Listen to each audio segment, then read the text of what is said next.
de détresse à un ancien détenu. Personne ne s'attend à ce qu'elle fasse ensuite. Les portes sifflèrent et sa petite main se mit à faire le signe. Pouce replié, doigt abaissé, 2 fois net, précis, juste sous les caméras, tandis que la main de l'homme lui serrait l'épaule comme une serrure qui tourne. Le motard, dans le rayon des céréales, se figea net. Son visage passa de l'indifférence à ce calme dangereux qu'on ne voit que chez ceux qui ont trop perdu pour détourner le regard. La fillette ne cligna pas des yeux. L'homme ne le remarqua pas. Une épicerie d'une petite ville américaine venait de se transformer en scène où 2 inconnus allaient devoir décider de qui ils étaient vraiment. Elle s'appelait Lily, elle avait 8 ans, le genre d'enfant qui mémorise la forme de la pluie sur une vitre et qui garde précieusement des détails comme des clés de rechange. 3 semaines plus tôt, un agent de sécurité scolaire lui avait appris le signal de détresse dans un gymnase qui sentait la cire et les repas chauds. Ça lui avait paru ridicule à l'époque. « Entraînez-vous 3 fois », avait dit l'agent, « vos mains s'en souviendront quand votre voix vous fera défaut. » Aujourd'hui, l'épaule douloureuse et le pouls la faisant trembler, ses mains se souvinrent, 2 fois, fermement, comme un éclair perçant le brouillard. L'homme à côté d'elle arborait une politesse impeccable, le regard vide comme une habitude. Craig. Il connaissait sa mère, Rachel, infirmière, une force de caractère à toute épreuve, un courage forgé par le manque de sommeil, qui, un jour, avait changé les serrures, les doigts tremblants. « Si quelqu'un prétend que je les ai envoyés, appelez-moi d'abord », avait-elle prévenu, penchée sur l'évier rempli de vaisselle. Craig avait mémorisé cet avertissement et était revenu avec des mensonges encore plus élaborés. Il y a eu un accident à l'hôpital. Il avait précisé le nom des blues. Il avait même mentionné l'horaire. Les prédateurs adorent les détails. Ils peaufinent leur récit. Le motard s'appelait Victor. Ancien détenu sur le papier, ancien soldat dans l'âme, le genre d'homme qu'on évite en traversant la rue et qu'on regrette ensuite d'avoir croisé. Il analysa la scène comme un mécanicien écoute un moteur qui tourne mal au ralenti. Un gamin trop raide pour l'allée 4, une sueur qui n'avait aucun sens malgré la climatisation à fond, un chariot rempli de gens pris au hasard comme s'il devait faire semblant d'être normal en speedrun. La file d'attente pour la sortie était primordiale, rapide, silencieuse, au fond du parking. Ce n'était pas des courses. C'était un plan d'évasion optimisé. Lily perça le brouhaha d'un regard précis, sans supplication, « J'ai fait ma part. À toi de jouer. » Victor ne se contenta pas de réagir. Il fit pire pour cet homme. Il traqua le silence avec des témoins. Il élargit son chemin, repéra les caméras et les portes, puis lança une explosion amicale. Et « C'est toi ?» Un large sourire, une voix encore plus forte, de celle qui attire tous les regards à 10 mètres à la ronde. Craig hésita juste assez pour se trahir. Lily pivota les orteils vers Victor, une décision d'1,5 centimètre que seuls les enfants et les joueurs d'échecs comprennent. Victor s'approcha à un rythme de conversation normale, toujours souriant, toujours aussi fort. « Ça fait des années. Et ça doit être votre fille. » Son regard, bas et froid, disait tout autre chose. « J'ai vu le signal. Un faux pas et je fais de ce parking mon jury. » Les doigts de Craig se crispèrent. Lily tressaillit. L'allée retint son souffle. Les gens s'arrêtèrent, leur chariot en plein mouvement. Le sort était jeté. La moindre bousculade, le moindre effort, le moindre mensonge se retournerait contre eux. Lily inspira profondément, suffisamment pour calmer le tremblement de ses genoux. Puis elle fit ce à quoi l'homme ne s'attendait pas. Elle éleva la voix juste assez pour que le premier venu l'entende, au pas un cri, juste une voix claire qui perça le brouhaha ambiant. « Maman a dit de ne jamais venir avec toi. » Pas fort. Précise. Une phrase qui transforma la curiosité en protection. Les têtes se tournèrent. Une caissière posa le scanner. Une sonnette retentit au loin, comme un coup de pistolet de départ qu'elle n'avait pas le droit de tirer. Victor s'interposa entre eux sans les toucher, son corps formant un mur, sa voix toujours aussi douce pour l'assistance. « Mon pote, on se prend 1 minute devant, d'accord ?» Son ombre se projeta sur Lily, pas sur Craig. Le regard de Craig se porta sur la sortie, sur les caméras, sur ces inconnus qui cherchaient maintenant une raison de se rendre utile. Son plan reposait sur le silence. Ce n'était pas le silence. Craig garda le sourire figue, sans james atteindre ses yeux. On est en retard, dit la personne et à tout le monde à la fois. Es est déplacant pour bloquer Lily comme un rideau humain. Victor ne dit pas à el hamekon. Il laissa le silence s'installer, puis s'adressa à la caissière la plus proche d'un demi-salut. Madame, un petit mot, en fan perdo. Pas une accusation. Juste une étiquette sur laquelle le magazine pouvait agir sans risque de poursuites. La main de la caissière plana au-dessus du téléphone. La mâchoire de Craig est crispa. Son plan avait un ennemi qu'avait il ne pouvait pas devancer. l'attenzione. La respiration de Lily devint courte et chaude. Elle se souvent au rassemblement, se diriga vers la lumière, vers les comptoirs, vers les noms sur les badges. Elle fit un demi-pas vers la caisse, un mouvement si discret qu'avait en aurait pour le prendre pour de l'agitation. Craig se crispa. Les sourires de Victor se lagit. Hey, médecin, tu travailles toujours à l'entrepôt près de la route 9. Son ton était comme un pigetendo à Craig pour le prochain mensonge. Si tu te trompes, tu es coins. Craig resta neutre. Un autre boulot. Ah oui. Dit Victor d'une voix si vive KVL en était presque piquante. Difficile de garder quoi que ce soit depuis. Tu usais. Il laissa la phrase en suspens, de sorte que Zoil Craig pouvait en entendre la fin. Le responsable arriva, son bloc-notes à la main et laia sus yeux. Tout va bien. Victor ne quitta pas Craig des Sioux. On s'en occupe. On aurait besoin d'un œil supplémentaire sur l'entrée. Le responsable fit un signe de tête à un employé qui se dirigeait vers la sortie comme si de rien en était. Rien, se transforma en témoins à chaque seconde. Deux adolescents ralentirent leurs cariots. Un père s'arrêta avec un pacto. L'atmosphère changea, un lega sentiment de protection parcourant les visages. Mim zeugs qui ne trouvaient pas encore les mots pour l'exprimer. Craig tenta d'adopter une autorité douce. Macherie, on y va. Lily se repris. Jedois appela maman. Simple, direct, une phrase qu'avait aucun adulten so heite prononce à contre-cœur. Victor se tourna vers la caissire. Pourriez vaus appela Rachel Miller, Silvaus Play. Il devinait le nom de famille. Il avait entendo Lily murmura Rachel, et avait mise sur le commun. La caissire cligna des Sioux, puis action na l'interphone. Rachel Miller, vies vaus presenta. Le regard de Craig s'agita, une breve panique. S'il partait, il aurait l'air coupable.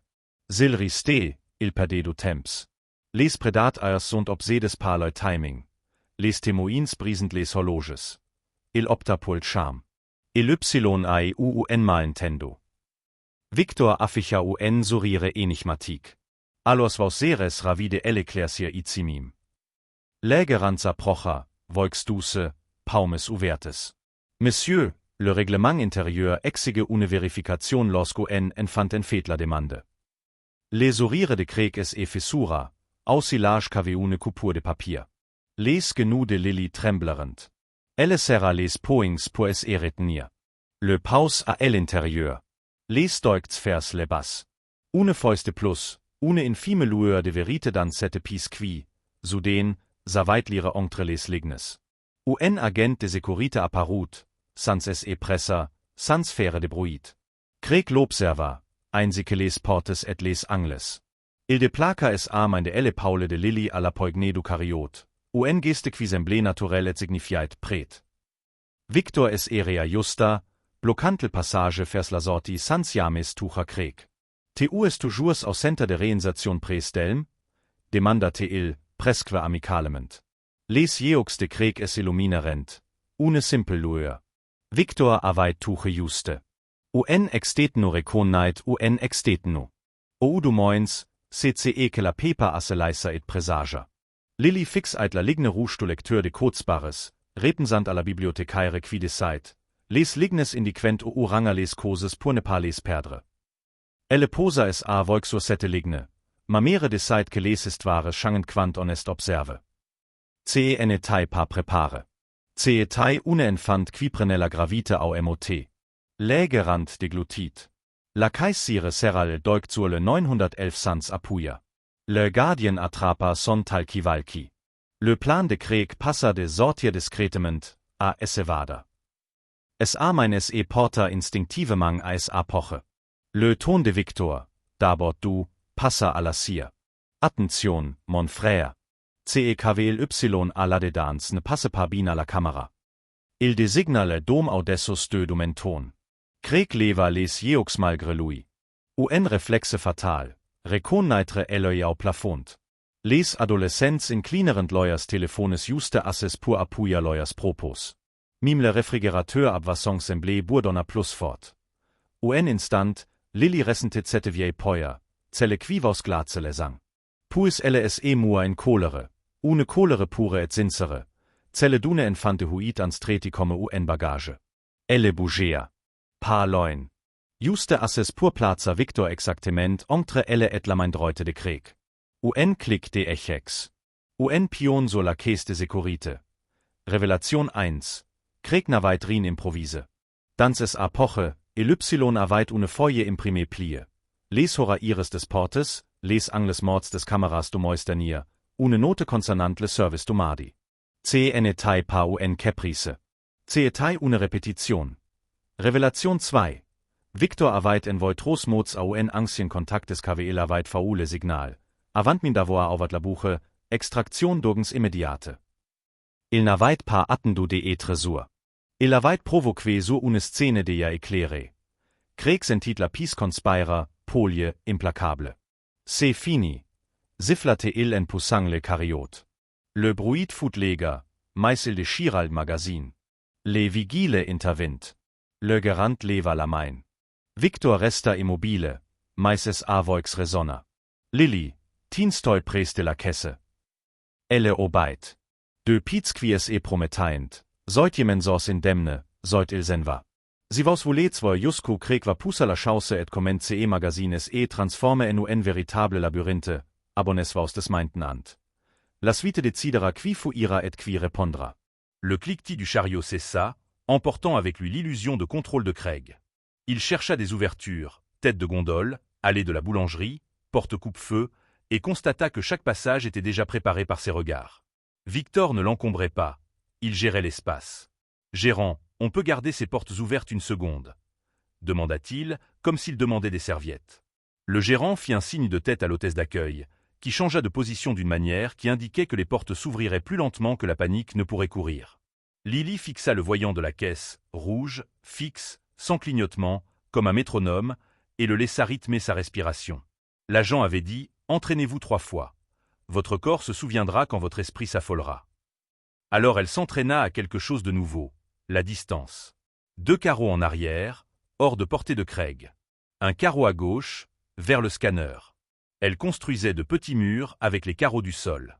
Victor se prépara sans rien dire. « Monsieur, dit-il au garde, pourriez-vous m'accompagner jusqu'au vestibule ? J'ai juste besoin d'un meilleur angle. » Il n'allait nulle part. Il repositionna simplement le panneau. Victor sur la ligne de sortie de Krieg, le garde à son flanc, le gérant dans son champ de vision, le caissier avec un doigt prêt à intervenir. Il se positionna de manière à ce que la caméra du dôme ait une vue dégagée sur la main droite de Krieg. Les prédateurs ne craignent pas la force, ils craignent l'épreuve. La voix de Krieg se voulait chaleureuse. « Chérie, dis-leur que tout va bien. » Lili sentit un tremblement lui parcourir les poignets, puis remonter le long de ses bras comme un fil froid. Elle se souvint de la règle de sa mère au lavabo, faire confiance à ses pieds plutôt qu'à sa peur. Elle glissa une de ses baskets jusqu'à ce qu'elle touche la barre inférieure du comptoir, son point d'ancrage. « Je veux ma mère, » dit-elle, ni doucement, ni fort d'une voix posée, comme si elle fixait le prix d'un article. La caissière déglutit et reprit son téléphone. Le téléphone de Victor vibra une fois dans sa main, sans même jeter un coup d'œil à l'écran, juste la légère vibration qui l'attendait. Il parla comme s'il annonçait la météo. La radio du magasin, ça va. Le gérant lui tendit le téléphone, et Victor appuya 2 fois dessus. Quelque part dans le bâtiment, 2 employés commencèrent à se diriger lentement vers l'entrée sans avoir l'air d'avoir été appelés. L'entraînement fait passer la chorégraphie pour le hasard. Krieg changea de masque. « Écoute, je sais ce que ça donne l'air. » Victor garda son sourire, mais ses paroles se firent plus brèves. « Parfait. Faisons en sorte que ça ait l'air crédible. Une pièce d'identité pour toi. Et un coup de fil à sa mère depuis ton téléphone. » Les doigts de Krieg hésitèrent un instant de trop. Il avait un téléphone, bien sûr. Avec les mauvais noms enregistrés. Lili se souvint de la règle de la bibliothécaire concernant les lieux bondés, choisir un adulte et le suivre des yeux. Elle choisit le responsable, bloc-notes, voix douce, main ferme, et demanda « Avez-vous une salle du personnel ?» La question n'était pas anodine. Elle fit naître une image. Une porte que Krieg ne franchirait pas sans réduire en cendres ce qui restait de son déguisement.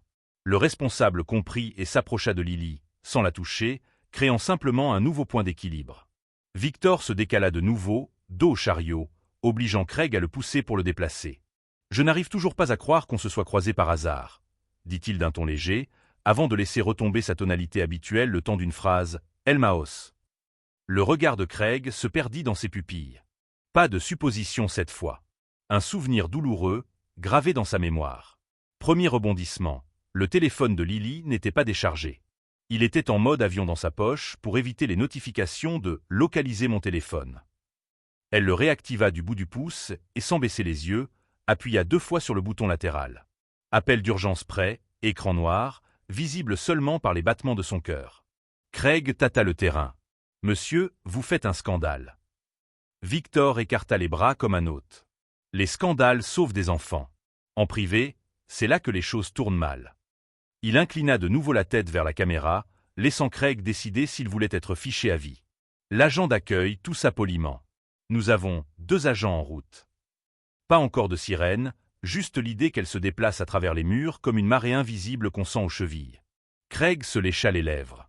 Il lui restait un seul geste pour ne pas se faire repérer, faire bouger Lily en premier. « Allez, » dit-il d'une voix plus douce, comme une histoire pour s'endormir. « Ta mère t'attend. » Lily releva le menton. Elle m'a dit que les histoires changent quand on nous regarde. Ce n'était pas de la bravade, c'était un sésame qui fermait bien des portes. Les adolescents, téléphone en main, posèrent leurs appareils et se contentèrent de regarder, de vrais yeux, pas des lentilles. Le père avec son pack d'eau décala son chariot de quelques centimètres vers la droite, ce qui, parfois, suffit à souder une communauté. Victor se tourna de façon à ce que seul Craig puisse l'entendre. « Si tu t'en vas seul, tu ne reviendras pas. Si tu la touches, tu découvriras une version de moi que tu n'oublieras jamais. » Ce n'était pas une menace. Un futur qui mord point rebondissement de « la politique du gérant n'était pas un bluff. » Le mois dernier, après une formation que personne n'avait envie d'assister, ils avaient ajouté un mot silencieux dans l'interphone qui signifiait « verrouiller immédiatement le flux vidéo de la caméra sur le cloud ». La caissière l'avait annoncé comme une simple demande de nettoyage. Une petite LED rouge clignotait sur l'écran du bureau. Si Craig s'enfuyait, le monde entier le regarderait encore, pointait la main de Craig quitta enfin le chariot. Il ne se rendait pas. Il calculait les dégâts. S'il partait les mains vides, il pourrait encore disparaître. S'il se battait ici, il ferait la une des journaux avant le dîner. Il adopta le courage du lâche, la retraite comme stratégie, puis fit quelque chose que personne n'avait prévu. Il sourit à Lily. « Tu as toujours été dramatique, » dit-il, et son regard se porta sur la porte coupe-feu. Lily la vit. Victor aussi. Mais elle bougea la première. « Maintenant, » murmura-t-elle, non pas à Victor, mais à elle-même, et appuya sur le bouton SOS. Un léger tintement dans sa poche, rien pour les autres, tout pour le centre de répartition, localisation en direct, appel silencieux. Elle croisa le regard de Victor un instant et hocha la tête une fois. Prête. Décidée. Pas de bagages. Victor fit un pas de 5 centimètres sur la gauche pour prendre l'angle de Craig vers la porte coupe-feu. Le vigile se plaça à droite. L'hôtesse d'accueil resta immobile. Le gérant inspira profondément. La caissière tenait le bouton d'appel comme une main. La file d'attente pour la sortie de Craig s'effondra. Il choisit la seule option restante, le chaos. D'un geste brusque, il agrippa le chariot, le fit déraper vers les adolescents et se dirigea vers l'allée au-delà du rayon. Nourriture pour animaux, une longue ligne droite. Il ne prit pas un bon départ. Les roues vibrèrent comme une alarme. Un sac se déchira. Des boîtes de conserve roulèrent. Le magasin lui-même semblait dire « pas aujourd'hui ». Lily ne le regarda pas. Elle observait la porte par laquelle des agents en uniforme allaient bientôt entrer, et elle fit ce que le policier lui avait appris 3 semaines plus tôt dans ce gymnase glacial. Rester visible, immobile et parler suffisamment fort pour être retrouvé. Pas un cri. Une phrase claire et répétée. « Je suis Lily Miller. J'ai demandé de l'aide. » Le magasin écouta et commença à répondre. Craig courut vers le rayon animalerie, privilégiant la vitesse à la discrétion, et le magasin lui-même se transforma en un piège qu'il avait contribué à tendre. Un transpalette était posé en travers près du comptoir, un de ces dangers discrets qu'on ignore jusqu'à ce qu'ils deviennent critiques. Il le heurta avec son tibia, trébucha, se releva et attrapa le premier objet lourd qui lui tomba sous la main. Un sac de croquettes pour chien. Il ne le jeta pas. Il fit une feinte, testant la rapidité avec laquelle le magasin protégerait la jeune fille qu'il avait perdu. Victor ne se lança pas à sa poursuite. Il orchestra la scène. « Lily, surveille-moi. Responsable, fermez les portes intérieures. » Sans crier. Des tâches qui transformaient le chaos en travail. L'hôtesse d'accueil ouvrit le sas. Les portes s'ouvrirent lentement. Le vigile se déplaça pour fermer la voix de Craig, sans le plaquer.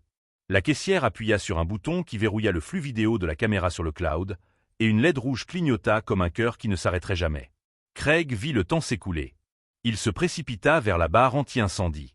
Elle hurla, stridente, publique, à l'opposé de sa religion.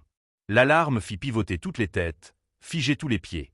Il se fraya un chemin sous le soleil et la chaleur, courant vers une berline garée là où personne ne se gare à moins de vouloir être seul. Victor ne lui accorda même pas un regard. Il entra dans le sas et se planta là, un rempart entre Lily et ceux qui allaient suivre. 2 voitures de police se garèrent sur le trottoir comme si elles s'étaient entraînées sur ce parking. Les agents se déplaçaient avec la concision de ceux qui ont déjà vu le pire et qui préféreraient ne plus jamais en voir un autre. Main. On l'appela, et Craig se figea, évaluant des probabilités qui, désormais, ne jouaient plus en sa faveur. Il leva les paumes, cherchant du regard une ouverture qui n'existait pas une fille. Demanda l'autre agent, scrutant déjà la silhouette minuscule qui comptait le plus. Lily leva la main, désormais ferme. Ici. Puis vint l'événement que personne n'aurait imaginé aussi douloureux qu'apaisant. Rachel. Elle ne se gara pas, elle abandonna la voiture en biais et courut, son insigne toujours accroché à sa blouse. Son souffle se coupa en voyant sa fille vivante. Lily ne se précipita pas. Elle marcha dans les bras de sa mère comme si elle avait décidé de ne plus courir. Rachel s'effondra, les genoux contre le bitume, ses mains comptant les coudes, les joues et les cheveux comme l'inventaire d'un miracle. Pendant une seconde, tout le magasin oublia qu'il était un magasin et se souvint qu'il était une ville. Craig tenta une dernière explication. « Elle me connaît », mais le langage corporel de l'agent répondit par la règle, non par la discussion. Main dans le dos. Les menottes claquèrent, nettes et précises. Victor finit par le regarder. Aucune victoire dans ce regard, juste un compte à régler. « C'est en cellule privée que les choses graves arrivent », dit-il doucement, comme pour compléter une phrase qu'ils comprenaient tous les deux. Le regard de Craig se porta sur Lily. Cherchant une faille à exploiter, n'en trouvant aucune, il détourna le regard le premier. Les preuves arrivèrent progressivement, sans drame. Le gérant proposa les images en direct. La caissière leur tendit le lien vers le cloud. Le vigile signala le déclenchement de la barre anti-panique. Un employé sortit une feuille pliée, restée à moitié sortie d'une poche pendant la panique. Les angles de caméra de la maintenance du mois dernier, une note sur l'organisation du personnel du mardi, des flèches indiquant les sorties. L'agent n'eut pas besoin de faire de discours. Les documents parlaient d'eux-mêmes. Lily, toujours dans les bras de sa mère, se souvint du 2e exercice de la salle de sport. Nom, question, détail. Elle leva la tête juste assez pour parler à l'agent le plus proche. J'ai utilisé le signal dans l'allée. Le motard a vu. Elle désigna Victor. Il a attiré l'attention. L'agent hocha la tête, un hochement de tête qui lie les adultes au courage d'un enfant, comme une évidence. Nous avons aussi vu votre SOS, ajouta-t-elle, un sourcil levé vers la poche de Lily, comme un signe de reconnaissance entre professionnels. Victor fit sa déposition avec la même assurance qu'il avait pris la route, calme, sans fioriture. Il récita le numéro d'immatriculation, le sens de l'itinéraire, les mots exacts qu'il avait utilisés, où il se trouvait à chaque instant, qui était à moins de 3 mètres. Le stylo de l'agente se déplaçait rapidement. « Vous avez apaisé les tensions, » dit-elle. « Non, madame, » corrigea-t-il, une seule fois. La situation a dégénéré à nouveau en public. Une caissière laissa échapper un petit rire malgré elle. Le premier qui ne déclencha rien de gênant point puis, le premier rebondissement porta ses fruits. La centrale répondit. Le SOS contenait un extrait vocal. Pas des mots, mais un son ambiant. Le murmure de Craig, capté par le tissu de sa poche alors qu'il pensait le monde silencieux. « Ne me forcez pas à tout recommencer », siffla une voix près du froissement d'un pantalon kaki bon marché. Consentement ? Aucun. Contrainte ? Suffisante pour tracer un trait à l'encre indélébile. L'agent appuya sur lecture. Craig ferma les yeux.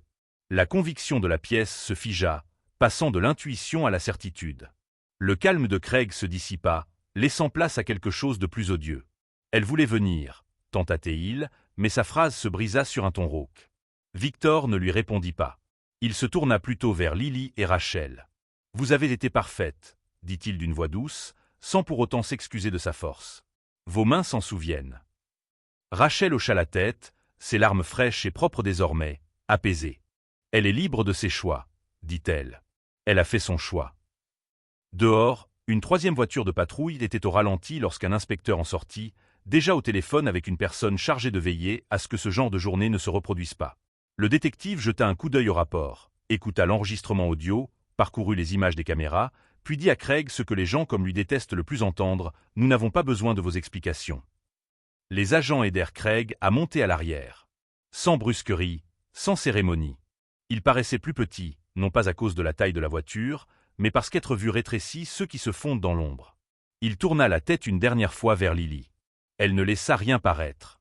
Elle enfouit son visage dans l'épaule de sa mère, puis leva les yeux juste assez longtemps pour apercevoir Victor. « Merci », dit-elle, d'une voix si claire qu'elle resterait gravée à jamais sur la vidéo. Dans le vestibule vitré, toute la scène se reflétait, la mère et l'enfant au centre, les employés encerclant la scène comme des côtes. Les agents tenant les bords, un homme menotté, réduit à la mesure de ses choix. Le reflet révéla aussi un petit détail presque imperceptible sur le comptoir. Un dépliant expliquant le signal manuel, collé de travers près du terminal de carte bancaire, imprimé le mois dernier après une formation ennuyeuse qui venait de bouleverser la façon dont cette ville envisage les urgences. L'air était empli d'une atmosphère chargée d'attente. Les caméras continuaient de tourner, des déclarations étaient signées, une équipe d'ambulanciers arrivait pour vérifier les constantes vitales. La justice ne fait pas de bruit, elle est méthodique. Mais une question planait au-dessus du bourdonnement, comme le souffle soudain d'un ventilateur de plafond.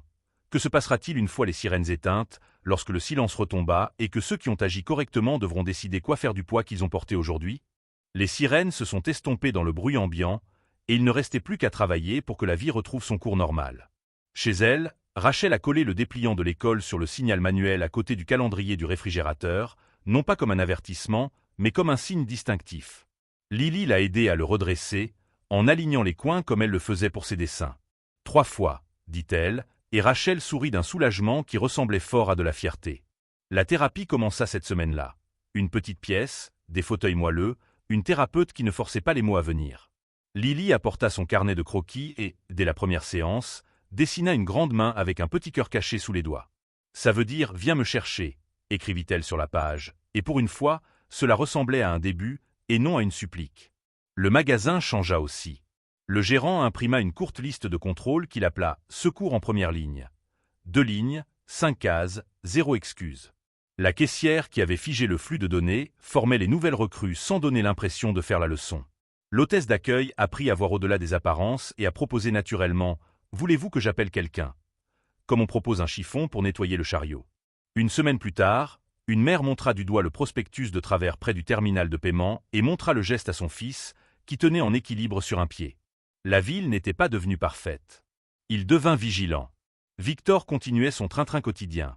Travail, trajet, une vie qui ne réclame rien, mais les appels commencèrent malgré tout.